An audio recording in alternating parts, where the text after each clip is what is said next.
இப்போ நம்ம tips number 2 பார்க்கலாங்க. டிப்ஸ் நம்பர் 2ல இந்த மாதிரி பிளாஸ்டிக் தண்ணி பாட்டில்ஸ்லாம் வந்து யூஸ் பண்ணிட்டோன்னா தூக்கி தாங்க போட்டுருவோம். அப்படி தூக்கி போடாமல் இந்த பாட்டிலை நம்ம சூப்பரான பர்பஸ்க்கு யூஸ் பண்ணிக்கலாங்க. இந்த பாட்டிலை நான் எப்படி கட் பண்ணணும் அந்த மாதிரி கட் பண்ணி எடுத்துக்கோங்க ஃப்ரெண்ட்ஸ். பாருங்கள், சிசர் யூஸ் பண்ணி ஷேப்பில் ஃபஸ்ட்டு நம்ம கட் பண்ணிக்கலாம்.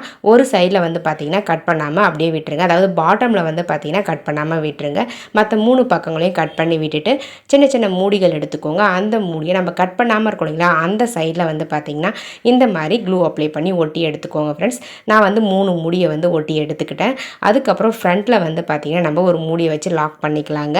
இப்போ நம்ம இதில் கொஞ்சம் டெக்கரேட் பண்ண போகிறோம். டெக்கரேட் பண்ணுறதுக்காக நான் என்ன எடுத்திருக்கேன்னு பார்த்திங்கன்னா பெயிண்ட் தாங்க எடுத்திருக்கேன். ரெட் கலர் பெயிண்ட் எடுத்திருக்கேன். அந்த ரெட் கலர் பெயிண்ட்டை நம்ம கட் பண்ணோம் இல்லைங்களா, அந்த பீஸுக்கு மேலே ரெக்டாங்கிள் ஷேப்பில் இருக்கிற மாதிரி நான் பெயிண்ட் பண்ணி எடுத்துக்கிறேங்க.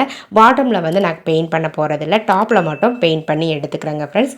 பாருங்கள், அவ்வளோதாங்க ஃப்ரெண்ட்ஸ். இந்த மாதிரி பெயிண்ட் பண்ணி முடிச்சுட்டு கொஞ்ச நேரம் ஆற வச்சு எடுத்துட்டிங்க அப்படின்னா நம்மளுடைய சூப்பரான பேங்கிள் ஆர்கனைசர் ரெடி ஆகிடுங்க ஃப்ரெண்ட்ஸ். பாருங்கள், ஃப்ரண்ட்டில் வந்து ஒரு மூடி போட்டு இந்த மாதிரி மூடி விட்டுருங்க ஃப்ரெண்ட்ஸ்.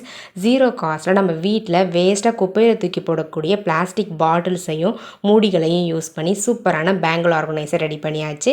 பாருங்கள், இந்த மாதிரி உங்களுடைய பேங்கிள்ஸை உள்ளே வந்து வச்சுட்டு அழகாக க்ளோஸ் பண்ணி விட்டுடலாம். இதுக்கு மேலே வந்து பார்த்திங்கன்னா சின்னதாக இந்த மாதிரி இன்னொரு பாட்டிலுடைய அந்த வாய்ப்பகுதியில் இருக்கக்கூடிய பிளாஸ்டிக்கை கட் பண்ணி க்ளூ அப்ளை பண்ணி அந்த மூடியில் வந்து இந்த மாதிரி ஒட்டி எடுத்துக்கோங்க ஃப்ரெண்ட்ஸ்.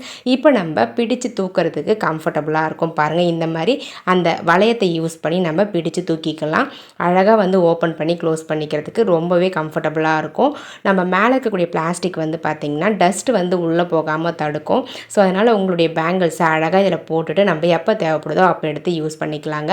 பார்க்கவும் ரொம்ப நீட்டாக அழகாக இருக்குங்க.